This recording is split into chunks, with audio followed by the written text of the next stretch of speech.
베트남 음식은 이제 어느 정도 우리에게 익숙하다. 한국 곳곳에서 베트남 음식 체인점을 어렵지 않게 볼 수 있고, 베트남을 오가는 관광객 수도 해마다 50%씩 늘고 있다고 한다. 흔히 베트남 음식이라고 하면 쌀국수와 스프링롤, 분짜 등을 떠올리는데, 베트남에서는 이보다 더 다양한 음식을 맛볼 수 있다. 베트남 음식은 지리적인 영향 덕에 중국 광둥 요리와 비슷하다. 프랑스 식민 지배를 받았던 탓에 프랑스풍의 맛도 살짝 섞여 있다.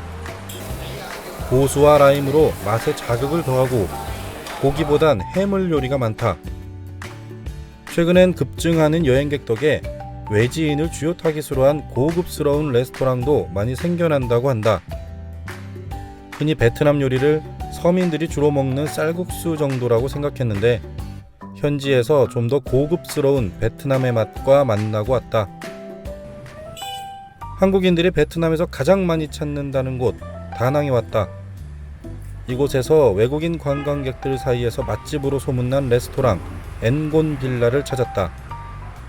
베트남의 일반적인 레스토랑보다 좀 더 고풍스럽고 세련된 인테리어가 눈에 먼저 들어왔다.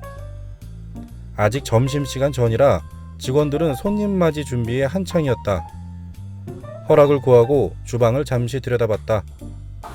주방에선 다양한 식재료들이 요리사들의 능숙한 칼질과 펄펄 끓는 물과 기름 속에서 정성스레 가공되고 있었다.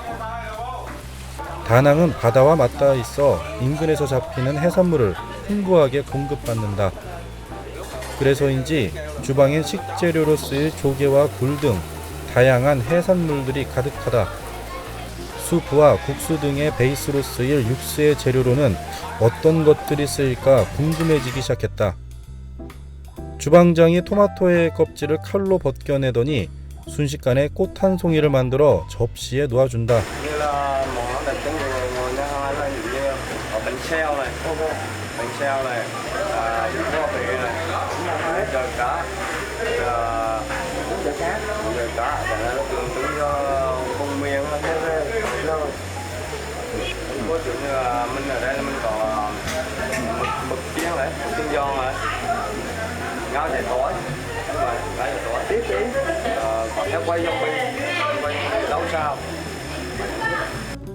이곳 레스토랑의 메뉴는 생각보다 꽤 다양하다.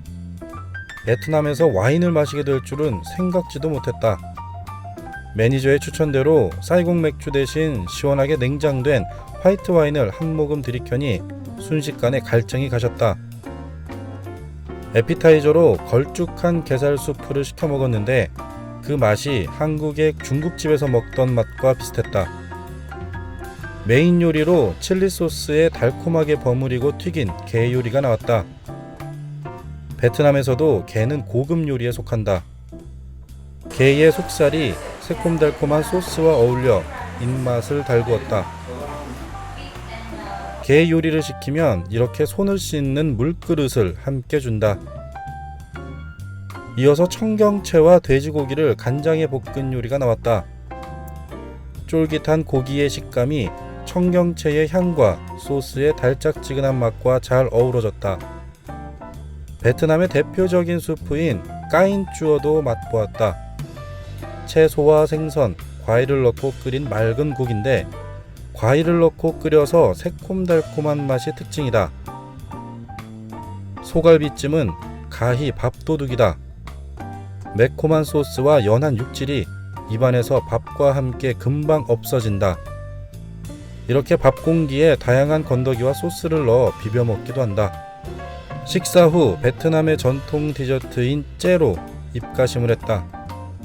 째는 빙수 혹은 걸쭉한 요거트 스타일로 안에 다양한 곡물과 떡, 젤리 등을 취향대로 넣어 먹는다. 두둑하게 배를 채우고 비행기를 타고 베트남 남부 냐짱으로 향했다. 흔히 나트랑이라고도 하는 냐짱은 해안가에 다양한 휴양시설이 들어서 한국인 관광객이 많이 찾는 여행지 중 하나다. 6km에 이르는 냐짱 해변은 베트남에서 가장 아름다운 해변으로 손꼽히며 동양의 나폴리라고도 불린다. 베트남 전쟁 때는 이곳에 한국군이 주둔하기도 했다. 현지에선 베트남 남부의 어업을 책임지는 중요한 곳이기도 하고 동시에 군사기지이기도 하다. 바닷가 도로는 마치 부산 해운대를 방불케 할 정도로 혼잡하다. 해변에는 휴양을 즐기러 온 관광객이 대부분이다. 이곳은 비가 오는 날을 제외하곤 언제나 해수욕을 할 수 있다. 해변을 뒤덮은 고운 모래와 그늘 역할을 해주는 야자수가 남국의 정취를 제대로 뿜어낸다. 무엇보다 다른 동남아시아 관광지보다 사람의 발길이 적어 조용하고 아늑한 휴가를 즐길 수 있다. 얏장은 휴양지 개발로 거의 현대적인 모습으로 바뀌었고 관광지라고 해봐야 과거 참족의 포나가르 사원이 대표적이다. 포나가르 사원은 9세기 참파 왕국 때 건립된 신전으로 해변에서 약 5km 북쪽으로 떨어진 곳에 있다. 더운 날씨에도 수많은 현지인과 관광객이 이곳을 찾는다. 어찌나 더웠는지 입장과 더불어 목부터 축였다. 난 시원하게 냉장된 코코넛 열매로 갈증을 달랬다. 아주 먼 옛날, 지금의 베트남 중남부는 참파 왕국이 지배했다. 참파 왕국의 주인은 참족으로 따지고 보면 이들은 베트남계가 아닌 말레이시아 계열의 이방인이다. 이들은 2000년 전까지 보르네오 섬에서 살다가 이곳으로 넘어와 번영을 이루었다.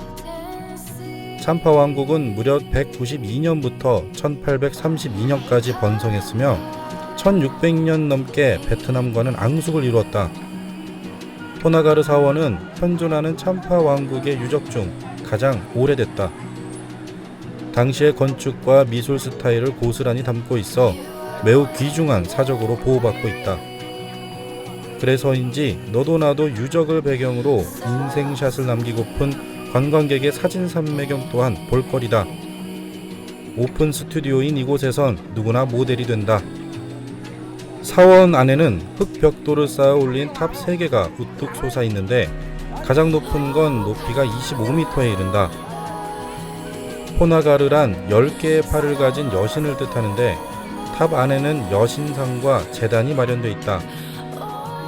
탑을 자세히 보면 곳곳에 훼손 흔적이 많다. 이는 774년과 784년 자바군의 침략으로 망가진 것이다. 이때 귀중한 유물도 많이 사라졌다고 한다. 베트남 땅의 참족은 중국 문화권이었던 베트남과 달리 전형적인 인도의 힌두교 문화권이었다. 그래서 힌두교에 등장하는 신의 모습을 사원 곳곳에 새겼다. 그중 하나로 인도 시바의 상징물인 링가도 있는데 아들을 낳게 해준다는 전설이 있어 수많은 참배객들이 다녀간다. 참파 왕국은 베트남 중남부의 비옥한 땅과 바다로 오랫동안 번영을 누렸지만 중앙집권 체제의 베트남과의 전쟁에서 패하고 지금은 소수민족으로 남았다. 현재 베트남 인구에서 참족의 인구는 약 40만 명에 불과하다. 그래도 그들의 유산은 매일 수많은 관광객의 발걸음과 카메라로 생명을 이어갈 것이다. 어디선가 흥겨운 멜로디가 울려 퍼졌다. 이곳의 전통음악에 맞춰 소녀들이 부채춤을 추기 시작했다. 그 모습이 흡사 우리나라의 부채춤과 크게 다르지 않았다. 매우 무더운 날이었지만 그녀들은 이곳까지 찾아온 관광객들을 춤으로 맞이해 주었다. 저녁을 먹으러 얏장 해변의 시푸드 뷔페 레스토랑으로 향했다. 최근 시타딘 얏장 호텔에 문을 연 응온 갤러리 레스토랑이다. 한눈에 봐도 꽤 넓고 고급스러운 분위기를 뽐낸다. 안으로 들어가니 수준급의 라이브 공연이 먼저 반긴다.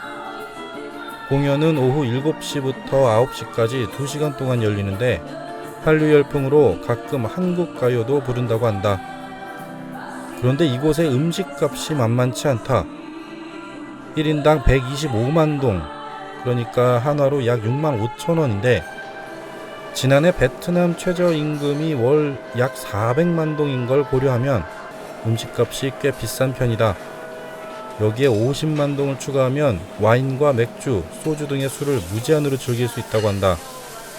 추측건데 베트남 현지인을 겨냥했다기보다 외국인 관광객을 주요 타깃으로 삼았나 보다. 아무튼 125만 동이 아깝지 않게 음식 종류는 매우 푸짐하다. 특히 바다를 끼고 있어서 그런지 다양하고 신선한 시푸드를 마음껏 맛볼 수 있다.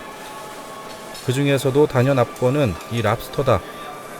딱 봐도 육중한 몸집을 자랑하는 이 바닷가재를 무제한으로 먹을 수 있다는 것만으로도 150만 동의 값어치는 충분해 보인다. 랍스터는 주문과 동시에 바로 팬에 소스와 함께 버무려져 순식간에 훌륭한 요리로 접시에 담긴다. Món đặc biệt của nhà hàng của chúng tôi ở đây là giới thiệu các cái nền văn hóa ẩm thực vùng Việt Nam, và đặc sản của chúng tôi ở đây là vùng biển, là chúng tôi sẽ sử dụng, và đặc biệt nhất cho nhà hàng khi nói đến ngon gallery thì chúng tôi có các cái món tôm hùm, và đặc biệt với cái sốt truyền thống, và đến đây mới có được cái hương vị sốt đó và hải sản tươi sống. 모자란 음식은 요리사들이 즉석에서 조리해 바로 내어놓는다. 오리고기와 파스타, 생선회, 게, 가리비구이 등 보기만 봐도 입맛을 당기는 음식들이 유혹을 멈추지 않는다. 식객들은 저마다 원하는 음식을 접시에 담아 미식을 즐기며 즐거운 저녁 시간을 보낸다. 이곳의 메인 요리인 랍스터를 맛보았다. 오동통한 속살이 각종 향신료에 어우러지면서 부드러운 식감을 선사한다. 식사를 즐기는 동안 감미로운 라이브 음악이 분위기를 한껏 돋운다. 해산물이 가득 들어간 수프는 얼큰한 맛으로 한국인의 입맛을 자극한다. 요리도 요리지만 베트남의 디저트를 다 모아놓은 듯한 다채로운 디저트 메뉴도 눈길을 끈다. 식사가 끝난 뒤 베트남 스타일의 커피도 맛볼 수 있다. 카페 핀을 통해 우려낸 커피는 쓴맛이 깊고 강렬하다. 여기에 기호에 따라 강한 단맛이 나는 연유를 타서 달콤하게 즐기기도 한다. 식사를 마친 뒤 얏장 해변의 밤거리로 나섰다. 오후 9시가 넘은 시간이었지만 거리는 아직 활기찼다. 하루의 피곤을 날려줄 발 마사지 숍이 흔하게 보였다. 상점들은 늦게까지 문을 열고 밤을 잊은 호기심 가득한 관광객에게 손짓한다. 싱싱한 해산물을 즉석에서 골라 요리해 먹는 식당들이 많이 보였다. 베트남의 수많은 길거리 음식 중 대표적인 게 바로 이 철판 과일 아이스크림이다. 눈과 귀를 사로잡는 현란한 손짓 끝에 부드럽고 새콤달콤한 아이스크림 롤이 완성된다. 짧고 강렬했던 다낭과 얏장 여행은 꽤 맛있게 기억할 것 같다.